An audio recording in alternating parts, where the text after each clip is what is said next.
Êxodo 14, 10 a 16, olha lá. Disse o Senhor a Moisés: fala aos filhos de Israel que retrocedam e se acampem defronte de Pi-Hairote, entre Migdol e o mar, diante de Baal-Zephon. Em frente dele vos acampareis junto ao mar.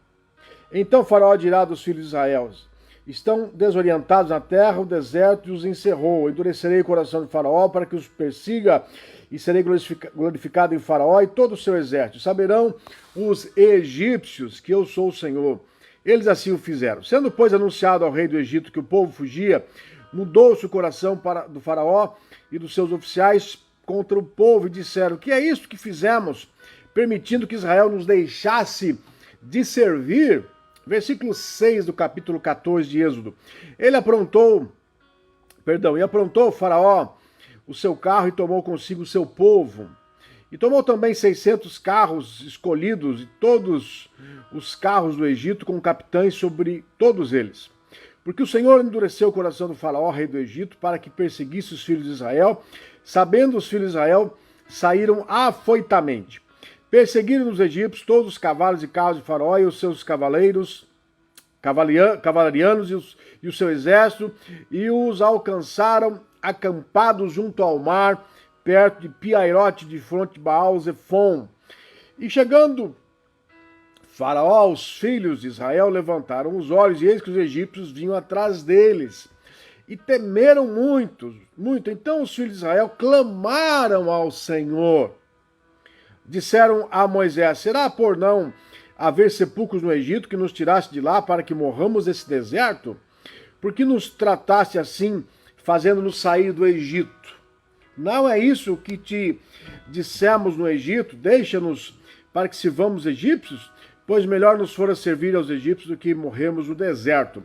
Moisés, porém, respondeu ao povo: não temais, aquietai-vos e vede o livramento do Senhor que hoje vos fará, porque os egípcios que hoje vedes, nunca mais os tornareis a ver. O Senhor pelejará por vós e vós vos calareis.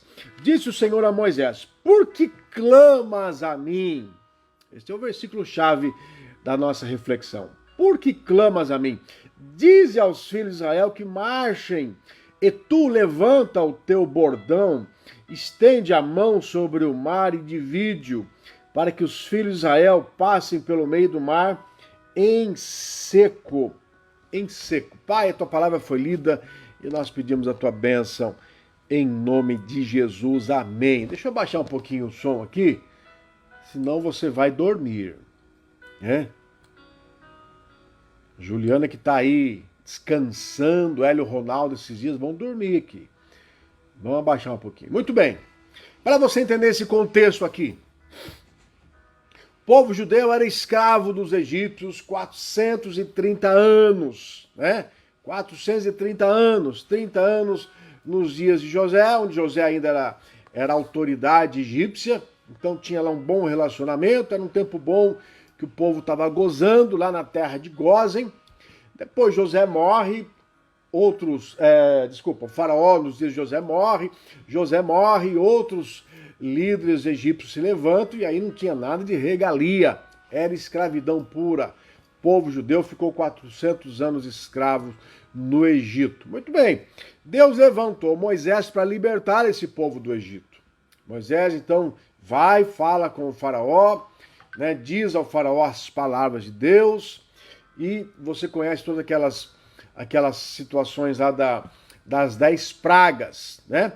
Até que na 10ª praga o faraó tem lá o seu primogênito morto, e ele então permite que o povo judeu saia do Egito. Lembrando que o povo judeu, irmãos, era um povo que era escravo dos egípcios, né? Eu acho até interessante a visão que muitos egípcios têm hoje da história. Tem um grande amigo nosso lá no Egito, que é guia, arqueólogo, e ele afirma categoricamente que os judeus não foram escravos dos egípcios, mas nós sabemos que foram porque está na Bíblia, então há controvérsias dentro da cultura egípcia.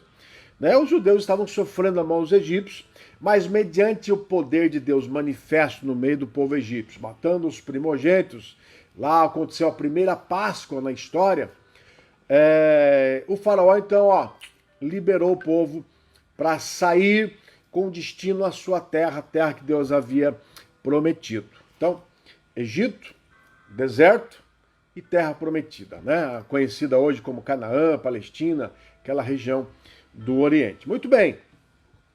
O povo saiu e a Bíblia diz que Deus endureceu o coração do faraó, ou seja, o faraó voltou atrás da sua decisão. Ele pôs a mão na cabeça e falou assim: o que eu fiz?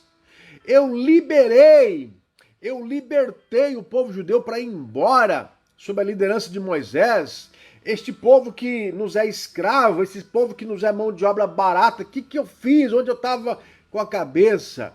E esse povo, então, o faraó e os egípcios começam a correr atrás do povo judeu. O povo judeu já estava avançando, né? A caminho do Mar Vermelho, tinha que atravessar o Mar Vermelho para chegar do outro lado, né, daquelas terras.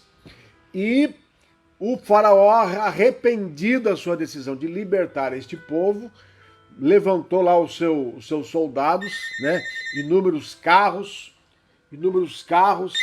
e cavaleiros, né, soldados, e vamos correr atrás dos egípcios. Muito bem, assim foi feito. O povo judeu, nesse momento, se sente ameaçado. O povo judeu, os judeus fraquinhos na fé, os judeus murmurentos, os judeus que não estavam aí muito com Deus, eles queriam receber aquilo que eles tinham de direito, eles queriam gozar das bênçãos, mas não queriam viver e servir e crer e confiar no Deus abençoador. Os judeus, muitos deles, quando se viram aí perseguidos, ameaçados pelo faraó, né, olharam para trás e viram que vinha lá uma cavalaria, carros e cavalos do faraó, o exército egípcio atrás deles, já começaram a murmurar, reclamar, colocar Moisés na parede. Moisés faz o quê? Era o grande líder, ele vai e ora a Deus. E a Bíblia diz que ele clama a Deus. Versículo 15, Deus fala com Moisés. Disse o Senhor a Moisés: por que clamas a mim? Dize aos filhos de Israel que marchem.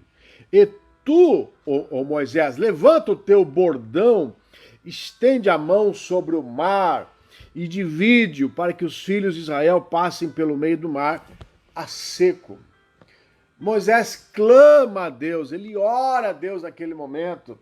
E Deus diz: ô Moisés, agora não é hora de você orar. Agora não é hora de você clamar. Agora não é hora de você usar desse tipo de comportamento, de atitude. Agora é a hora de você usar da autoridade que eu te dei, Moisés. Agora é hora de você profetizar, Moisés. Agora é hora de você usar o poder que está sobre você, que foi delegado a você, ô Moisés. Deus chama a atenção de Moisés. Né? Moisés era um homem de fé. Mas Deus diz: agora não é hora para isso. Agora é hora de você exercitar a sua fé. Né? Então a Bíblia diz que ele dirige o seu bordão, né, em direção ao mar. Ele ergue a sua mão, o mar vermelho se abre e aqueles homens, mulheres, crianças, animais, por volta talvez aí de 1,5 milhão, 2 milhões de judeus atravessam aquele mar vermelho. Tá? Um grande milagre acontece. A teologia chama esse advento de prodígio. O que é prodígio? Prodígio é um milagre em grande extensão. Né? Prodígio é um milagre em grande extensão. Então a Bíblia chama isso de um prodígio, a teologia de prodígio, um grande milagre. O mar se abre, né? E aquele povo atravessa aquele mar. Tá? Muito bem. É sobre isso que eu quero lhe falar. É sobre essa questão da gente usar da fé e cruzar os braços, fazer as coisas acontecerem e não ter fé, ou então ter fé e fazer as coisas acontecerem. Esse é o ideal. É você ter fé, é você constantemente estar se alimentando daquilo que gera fé em você, que é a palavra de Deus, como como essa situação que estamos vivendo aqui, né? Isso vai gerar fé no seu coração e na hora certa você agir, você ter atitude, né? Isso é muito importante. Eclesiastes capítulo 3, versículo 1, afirma que há tempo para tudo, né? Tudo tem o seu tempo determinado e há tempo para todo propósito debaixo do céu. Há tempo de você se alimentar da palavra, exercitar a sua fé, ou melhor, alimentar a sua fé, e há tempo de você exercitar a sua fé. Entendeu? Exercitar. Você não vai, por exemplo, participar de uma entrevista, um trabalho, uma vaga de emprego, e aí vai chegar na frente do entrevistador e falar assim, ó, só uma licencinha que agora eu vou orar a Deus. Só uma licencinha que agora eu vou meditar aqui no Salmo 27 e depois a gente conversa. Não, filho, você quer orar, você ora antes. Você quer meditar, você medita antes, se alimenta antes. Na hora da entrevista, você vai fazer a entrevista. É assim que funciona, né? É assim que funciona. Então não adianta a gente querer viver a nossa fé de uma forma desorganizada, indisciplinada. Nós precisamos nos alimentar espiritualmente e exercitar essa nossa força espiritual. Eu diria que a fé, a Bíblia diz, né? Só estou resumindo o que a Bíblia diz. A fé, ela é algo que não fica estagnado. A fé ou ela cresce ou ela diminui. Ou ela cresce ou ela diminui, tá? Não existe fé estagnada. Não existe fé estagnada. Por quê? Porque as experiências da nossa vida são elas que podem desgastar a nossa fé. Experiências de incredulidade, de afrontamento, de desgaste emocional, né? Nós somos bombardeados, palavras espirituais malignas que são lançadas na nossa mente, pessoas que tentam roubar a nossa fé, minar a nossa esperança. Então, nós somos cercados de situações em que ou a sua fé aumenta, porque você está se alimentando espiritualmente, como agora, ou a sua fé diminui. Não pense que a sua fé fique estagnada. Ah, pastor, faz um ano que eu não leio a Bíblia, faz um ano que eu não ouço da Bíblia, faz um ano que eu não vou numa igreja, mas ó, eu estou firme na fé. Desculpa, mas você não está firme na fé. Você pode ter fé ainda, né? Mediante tudo que você já viveu e creu na sua vida. Porém, a sua fé nesse um ano, ó, você tem a certeza absoluta que ela diminuiu, tá? Ela diminuiu. Então, nós precisamos alimentar-nos a fé e exercitar a nossa fé, tá? Há tempo para tudo na vida. O que você não pode é, na hora de exercitar a sua fé, querer espiritualizar aquela situação, como o caso de Moisés. Os egípcios correndo atrás do povo, o povo murmurando, reclamando, entrando quase que num desespero, num caos, né? E Moisés vai clamar a Deus. Deus fala, oh, Moisés, por que você está fazendo isso? Por que você está clamando a mim, Moisés? Vai lá e resolve o problema. Vai lá e usa da autoridade, da experiência, daquilo que eu coloquei nas suas mãos. Agora não é hora de você orar, agora é hora de você fazer. Clamar significa gritar, falar em voz alta, bradar, né? Orar fervorosamente. E quando ele vai clamar, Deus fala fala o que para ele? Ô Moisés, ao invés de você clamar, vai marchar. Marchar é caminhar processualmente, né? Deslocar-se, é movimentar-se. Agora, Moisés, é hora de você se movimentar. Agora é hora de você marchar, caminhar, prosseguir, agir, ter atitude, exercitar a sua fé, ô Moisés. Claro que Deus podia ter ouvido Moisés, ter respondido outras coisas para Moisés, ter conversado com Moisés, mas Deus usou daquela experiência para ensinar Moisés. Por que isso é importante na nossa vida, irmãos? Porque não basta a gente espiritualizar as coisas, né? Esses 2 últimos finais de semana, eu preguei sobre o espírito de Jezabel, que é algo extremamente espiritual. Mas a gente não pode espiritualizar tudo na vida, né? Então há coisas que são realmente de caráter espiritual, de cunho espiritual, e há coisas que não são. É o que eu sempre digo, eu não posso espiritualizar o meu amor pela minha filha. Deus, faça com que a minha filha me ame. Não. Eu posso até orar para que Deus me ajude nisso, mas eu preciso exercitar, ter atitudes que provoquem o crescimento do amor no coração dela.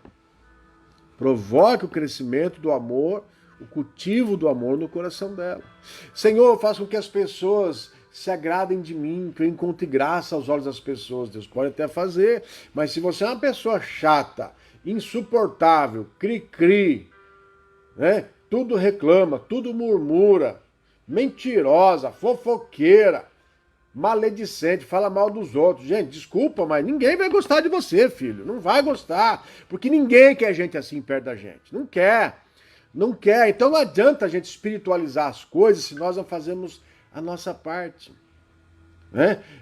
A Bíblia diz assim, aquilo que você planta, você colhe. Se você é uma pessoa egoísta, você vai colher gente egoísta na sua vida. Aí você ora a Deus, Senhor, ninguém me ajuda, ninguém semeia na minha vida, ninguém estende as mãos para mim, ninguém me socorre. Será que isso é fruto da maldade das pessoas ou é fruto daquilo que a gente plantou no nosso dia a dia?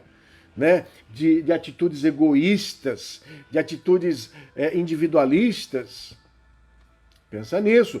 Não adianta eu espiritualizar as coisas, ser uma pessoa cheia de fé, se as minhas atitudes não condizem com aquilo que Deus me ensina.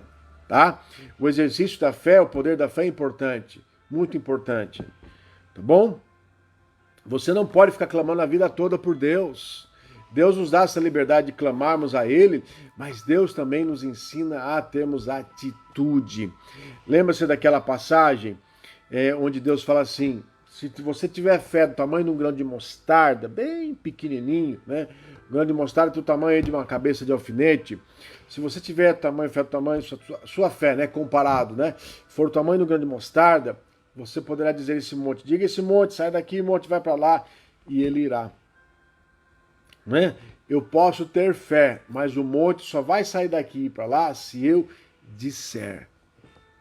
Se eu disser, se eu profetizar, se eu agir em função da minha fé, se eu identificar qual é o monte da minha vida, qual é o monte da minha vida, qual é o obstáculo, qual é o problema, eu vou levantar essa informação, eu vou procurar entender o que está acontecendo e aí eu vou agir conforme a minha fé.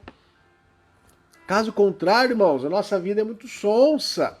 Né? Eu oro e Deus faz, eu oro e Deus faz. Não é isso que Deus quer para a sua vida. Claro que Deus responde às nossas orações e nos abençoa. Mas Deus te colocou nesse mundo para viver nesse mundo. Não é para vegetar neste mundo.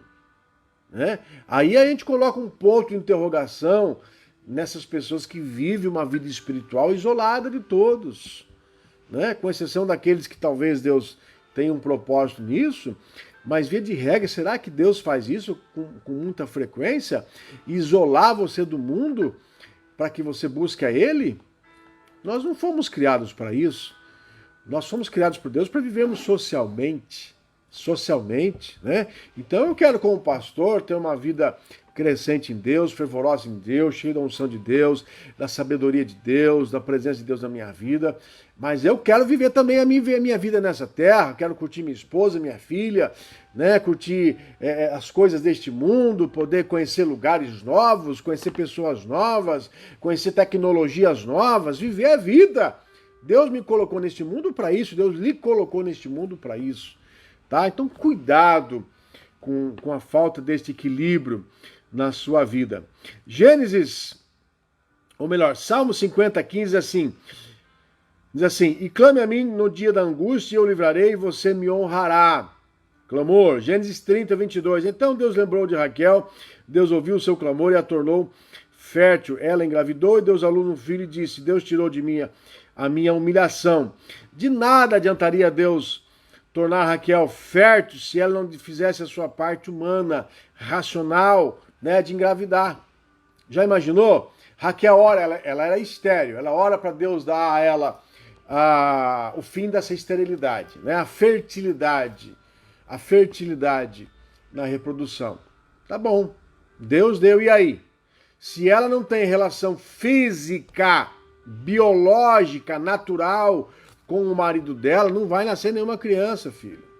Ela pode ter a fé que ela tiver, não vai nascer, porque Deus ensinou o homem a se relacionar sexualmente para gerar filhos.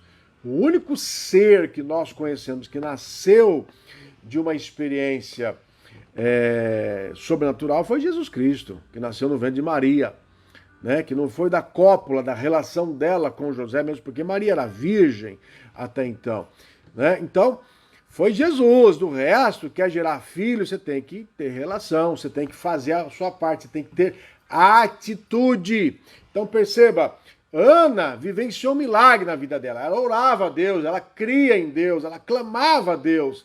Mas na hora de ter filho, vai lá, faz a sua parte, Ana. Faz a sua parte. Tá? Salmo 119, 169. Chegue à tua presença o meu clamor, Senhor, dá-me entendimento. Dá-me entendimento. Eu clamo a Deus, mas eu preciso entender as coisas. Conforme a tua palavra. De nada adianta a Deus eu clamar a Deus, não souber o que eu tenho de fazer, como agir, né? Agir com sabedoria. Não adianta nada. Tá? Então, ó, equilíbrio, fé e atitude, fé e atitude, fé e atitude. Ah, pastor, eu tô com um problema no casamento, meu marido não olha pra mim. Não olha pra mim. Filha, e você tem sido digna dele olhar pra você? Em que sentido? Você se cuida? Você é uma mulher cheirosa? Você é uma mulher que se cuida no seu dia a dia? Ou fica tudo estrupiada, como diz o Pires Cabano, tudo estrupiada aí pro marido? E aí você quer que o marido olhe pra você? Né? Pode ficar 24 horas orando por dia, filha. Se você não fizer a sua parte, entenda que o seu marido, como homem, criado por Deus, pela natureza que Deus criou, ele se agrada de ver uma mulher que é atraente. Ele se agrada de ver uma mulher que é cheirosa. Ele se agrada de ver uma mulher que se cuida para ele e vice-versa. E vice-versa. Né?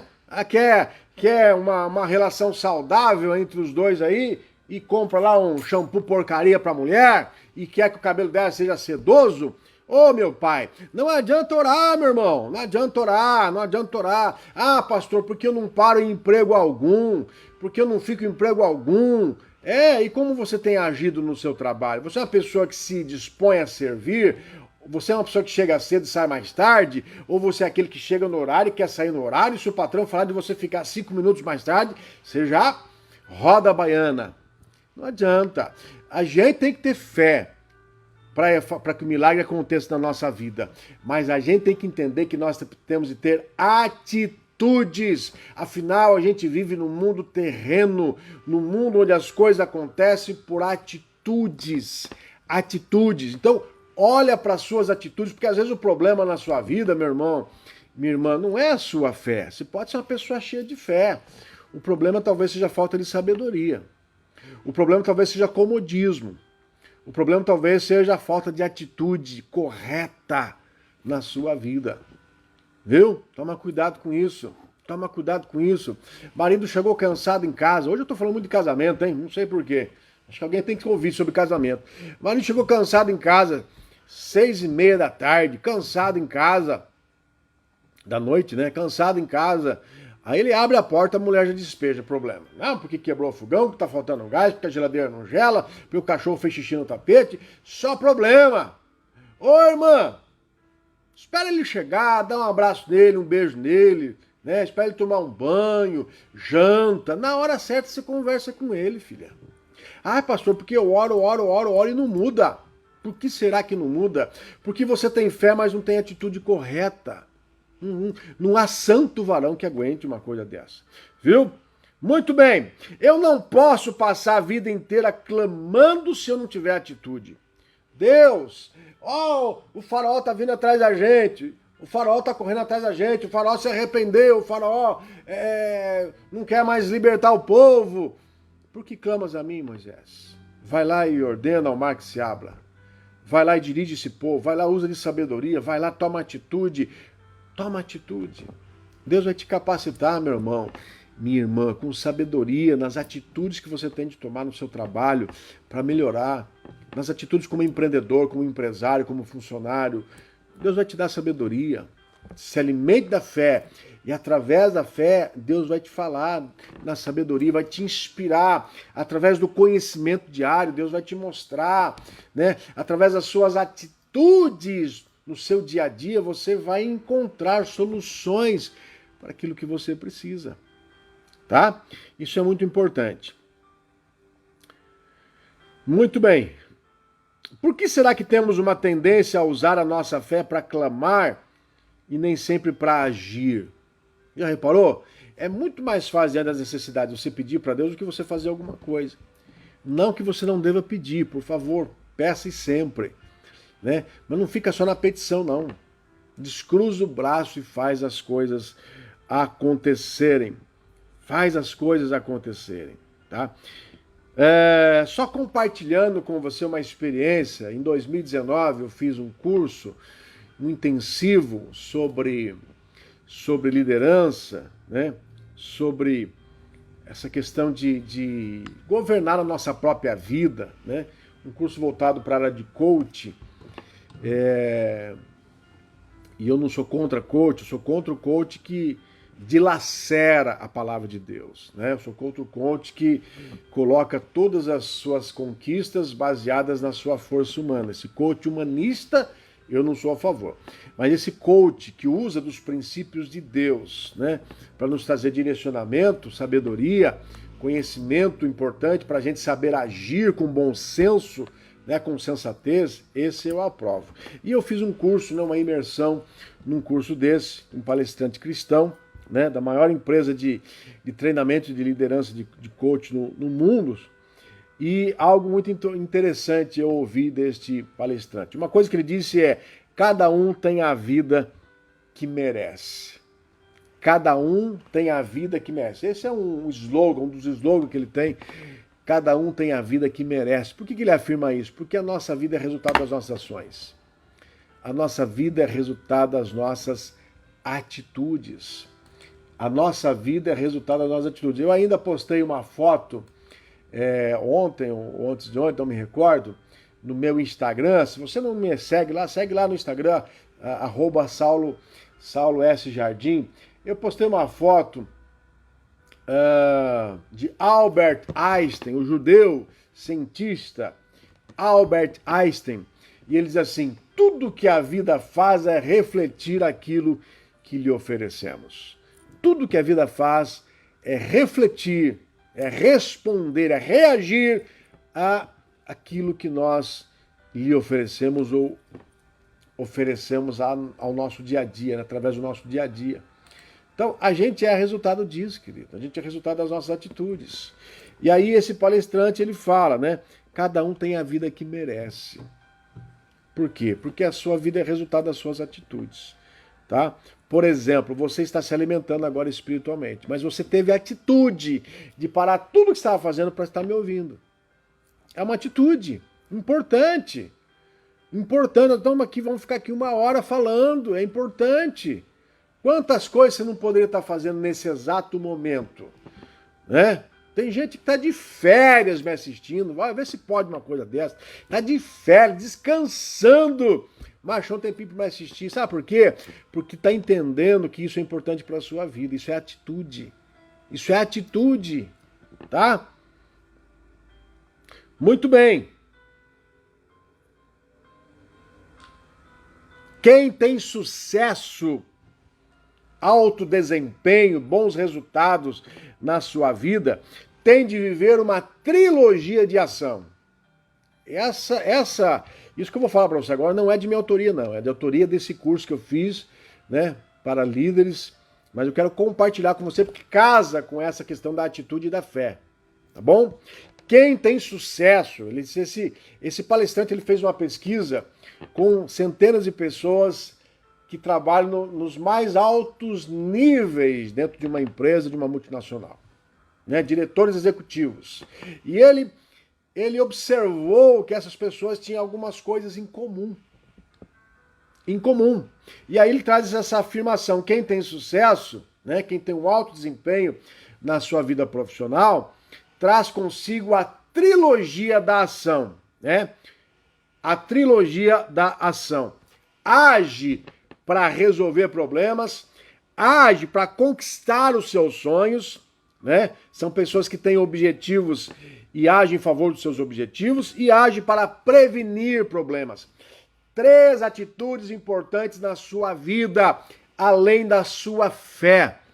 agir para resolver problema, agir para conquistar os seus sonhos e agir para prevenir-se de problemas.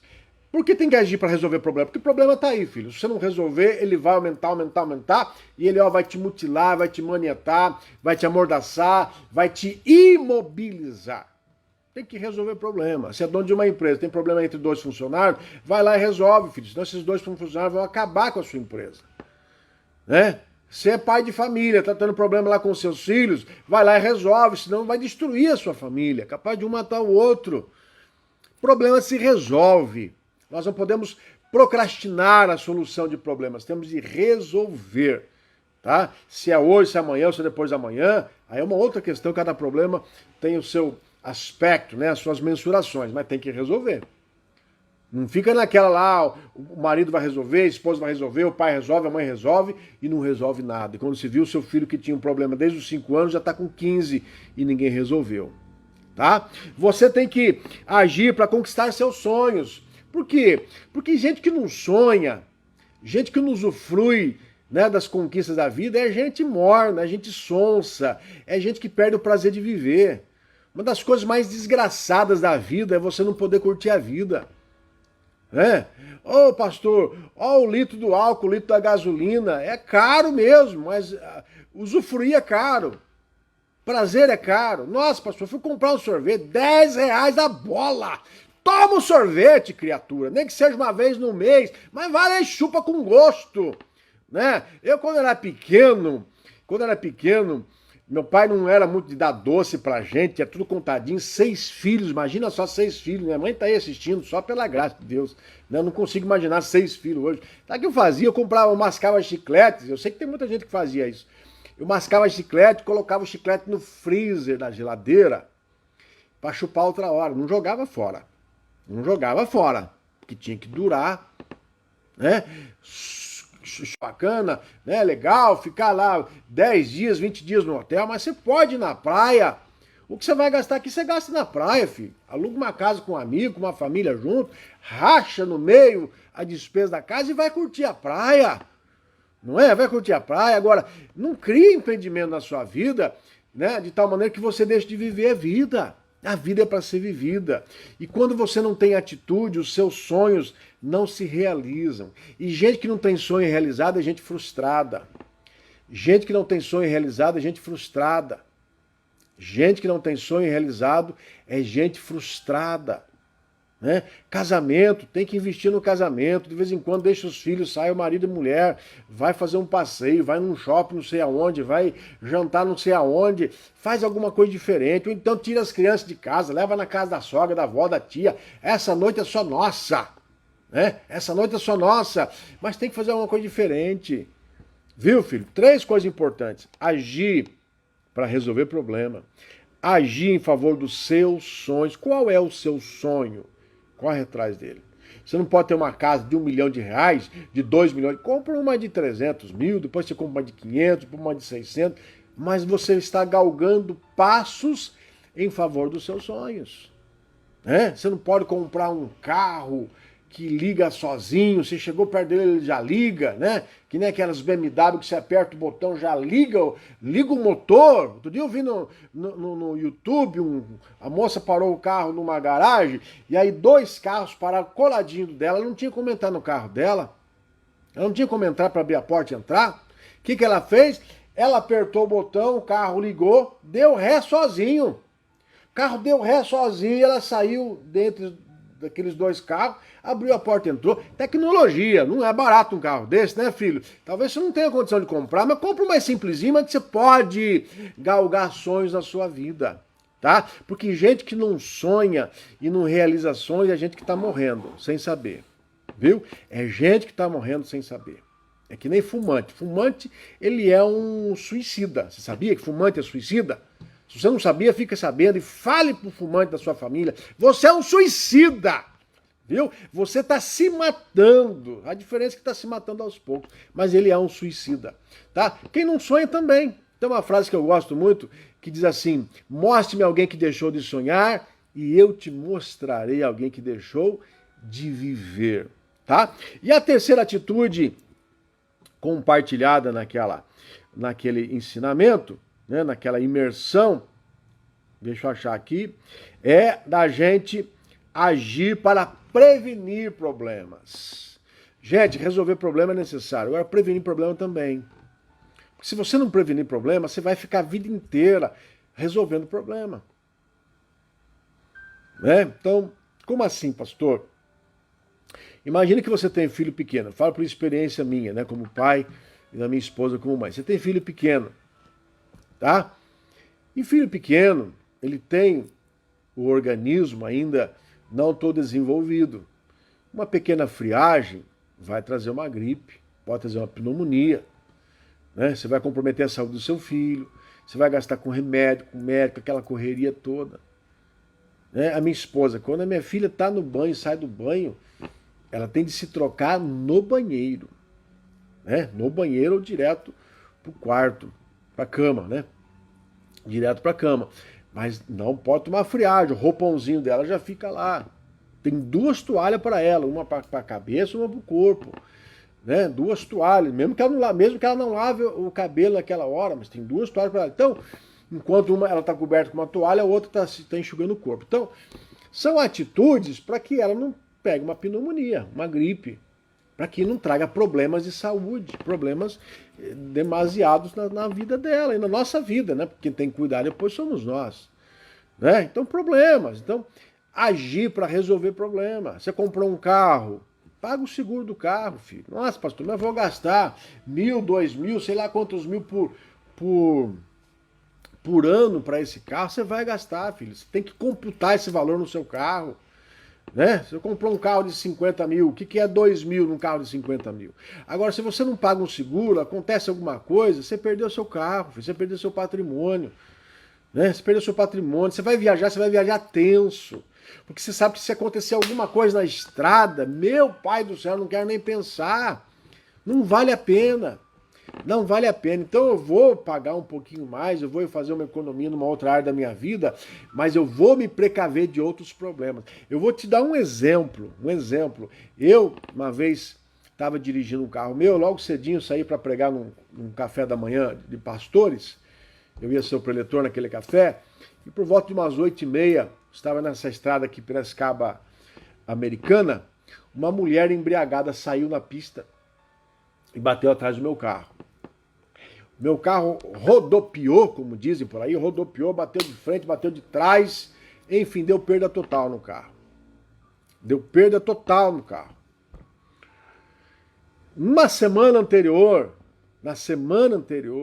o meu segurador de carros, ele faz seguro da igreja, do prédio, de carro, já há muito tempo, ele me ligou dizendo, pastor, seu seguro do carro vai vencer. Eu falei, tranquilo, eu vou avaliar as propostas aqui, te dou um alô. E eu me esqueci de dar um alô para ele.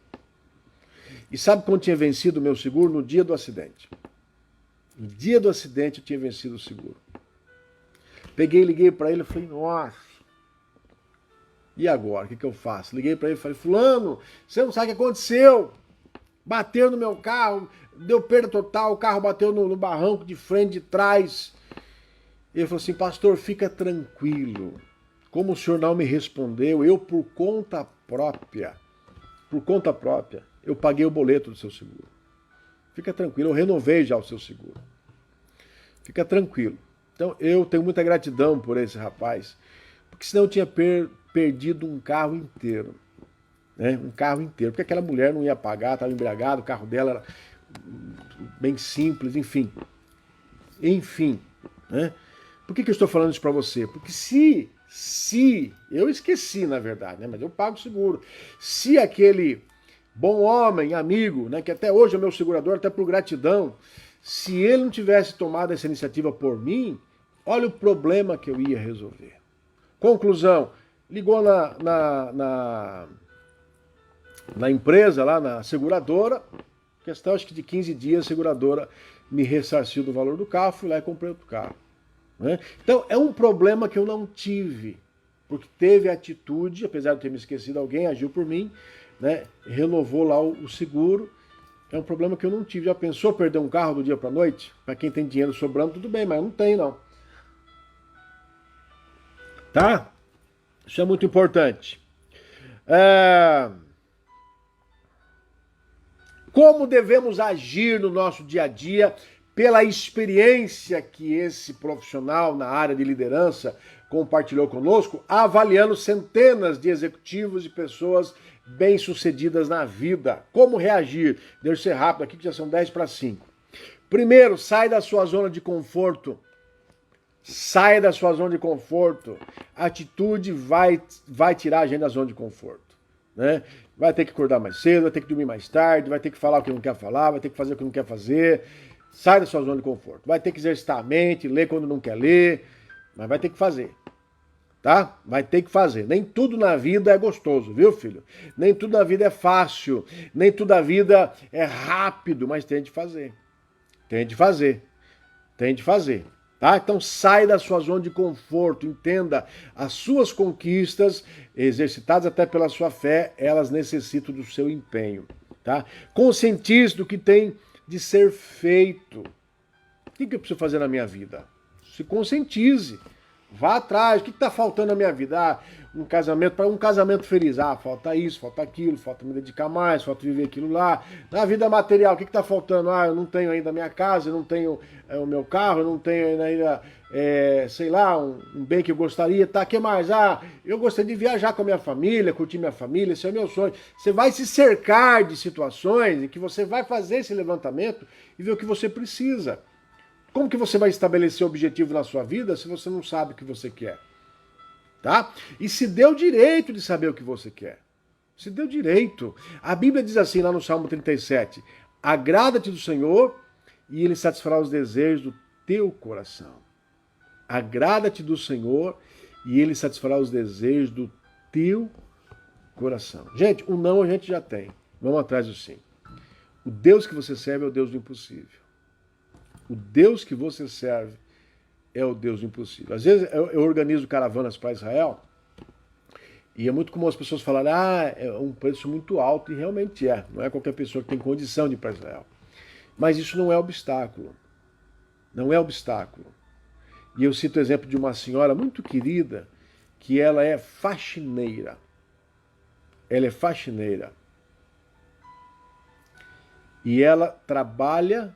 Ela já foi 2 vezes com a gente para Israel. Ela trabalha com um objetivo. Eu vou juntar dinheiro para aquela viagem.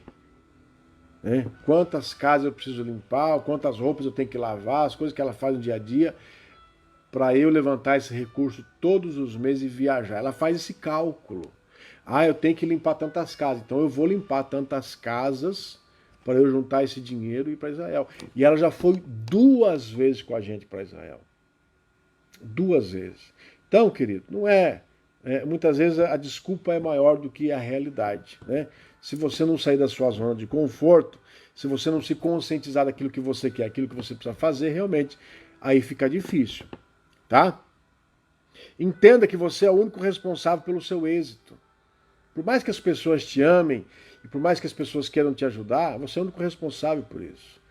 Ninguém vai poder suar por você, pagar o preço maior. Tá? Cuidado para não acreditar nas suas mentiras que os outros ou as circunstâncias são os culpados dos seus problemas. Você é o único responsável. As pessoas elas podem nos influenciar até um certo ponto. Até um certo ponto. Porque se eu tomar atitude, se eu enfrentar o problema, elas vão parar de me influenciar. Elas vão parar de me prejudicar. Então até certo ponto elas podem, do contrário não. Tá? Então, cuidado em ficar se lamentando e sempre culpando o mundo, culpando a economia, culpando o presidente, culpando a política, culpando o prefeito, culpando as pessoas que não me amam. Para com isso. Isso até tudo pode acontecer, mas isso não pode ser suficiente para impedir você de avançar, tá? Peça ajuda, olha que coisa tremenda, peça ajuda. Certamente tem muitas pessoas que podem lhe ajudar, lhe orientar, facilitar a sua caminhada. Peça ajuda, não queira caminhar sozinho. Né? Você detectou que tem um problema no casamento, peça ajuda para quem entende de casamento. O que eu tenho de fazer? Você detectou que você tem um sonho na área habitacional, peça ajuda para um corretor, para alguém que pode te ajudar a planejar a sua vida para você chegar a comprar sua casa. Você detectou um problema aí na educação do filho, peça ajuda para um psicólogo, para um especialista na área de criança. Peça ajuda para o seu pastor na área espiritual, outras áreas que você acha que ele tem a capacidade de lhe assistir, mas não fica resolvendo as coisas sozinhas, não. Tem gente que sabe muito mais do que você em muitas áreas da sua vida. Ninguém sabe mais do que ninguém em tudo, né? Mas em muitas áreas sabe. Por exemplo, se eu estou com um problema na minha pele, eu vou no dermatologista. Ele é especialista na área, ele estudou para isso. Se eu estou com um problema nos olhos, eu vou no oftalmologista. Se eu estou com problema no nariz, eu vou no otorrinolaringologista. Né? E assim por diante. Se você está com problema na área financeira, você vai com o economista. Peça ajuda para que você possa crescer na sua vida. Não viva somente no seu conhecimento, somente no seu mundo privado. Não, tem muita gente capaz que pode facilitar a sua vida, viu? Tem muita gente capaz que pode facilitar a sua vida. O conhecimento, irmãos, ele nos traz muitos benefícios, dentre eles nos poupar de problemas. Nos poupar de problemas. Tá? Isso é muito importante. Treine até se tornar aquilo que você quer. Persista, não desista. Seja perito naquilo que você faz. Para você conquistar aquilo que você necessita, ou chegar onde você quer chegar, além da fé que você tem de ter, você tem que ter atitude. Porque clamas a mim, marche, tem atitude. Né? E essa atitude, ela está cercada com esse princípio de você ser perito naquilo que você faz.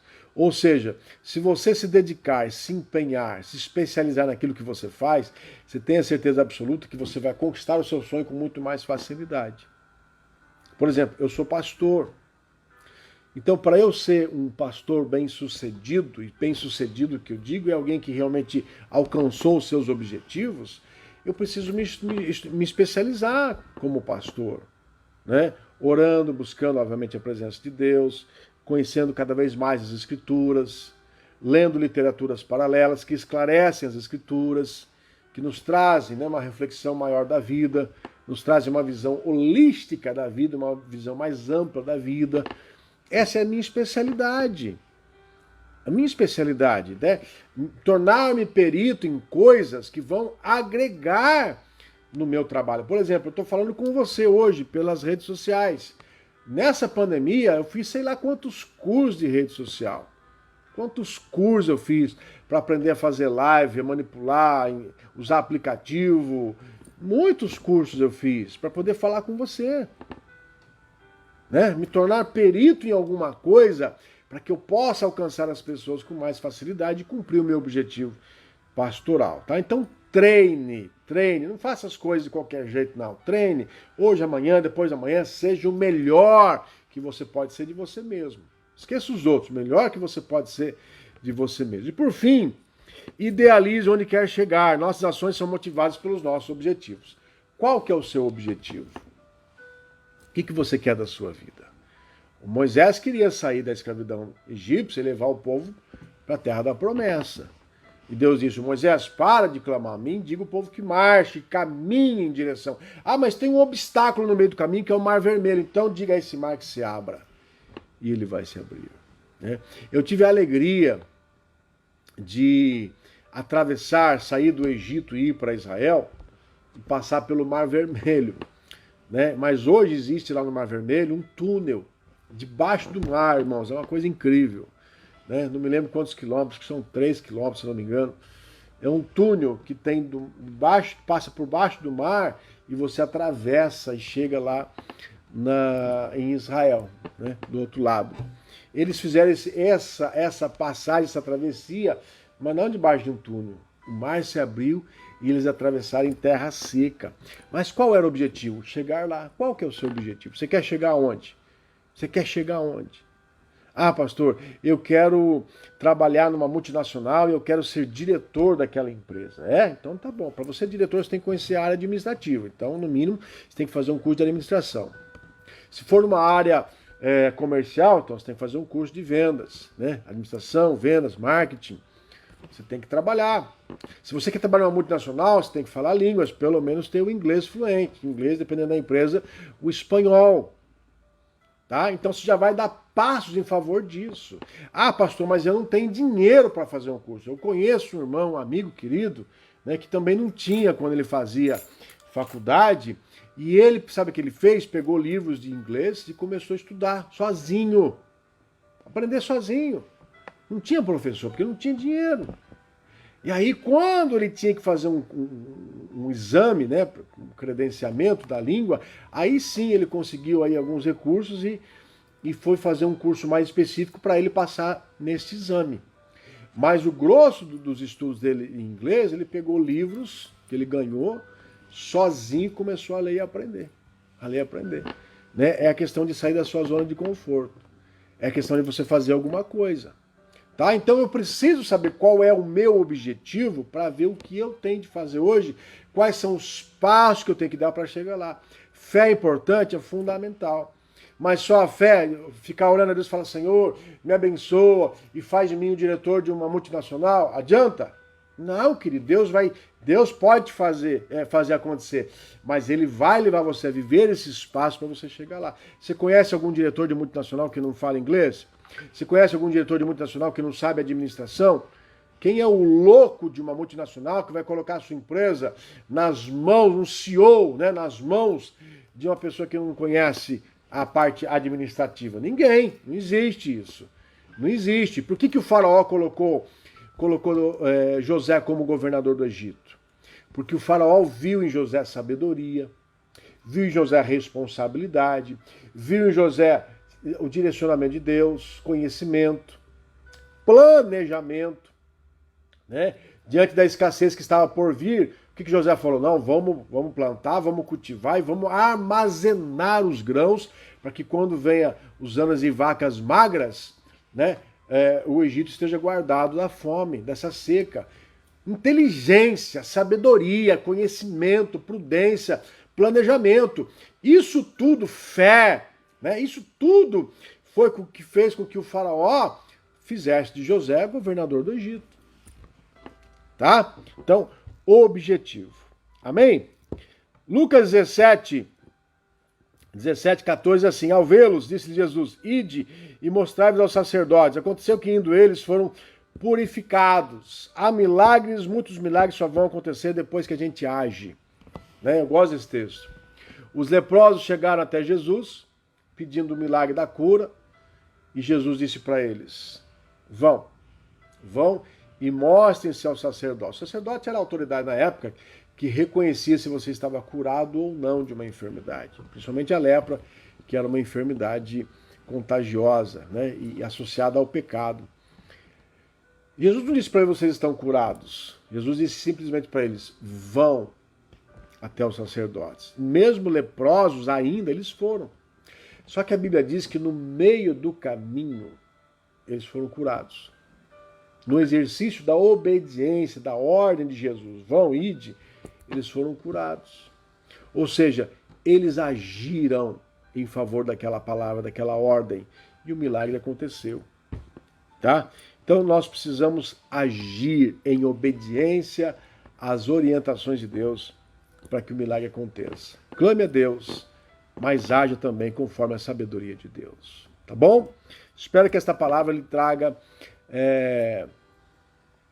uma orientação importante para a sua vida, para o seu dia a dia. Né? Não viva uma vida sonsa, sem expectativas terrenas. Também não viva uma vida fria, sem a fé. Né? Trabalhe esse equilíbrio.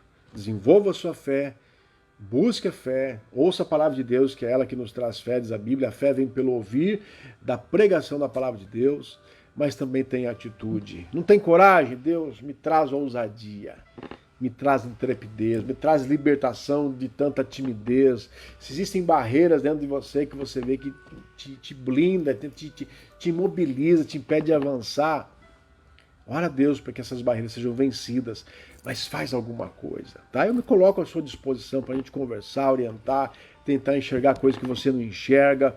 Eu me coloco à sua disposição, viu? Mas não deixa de exercitar a sua fé e de agir. Às vezes é tempo de clamar e às vezes é tempo de marchar.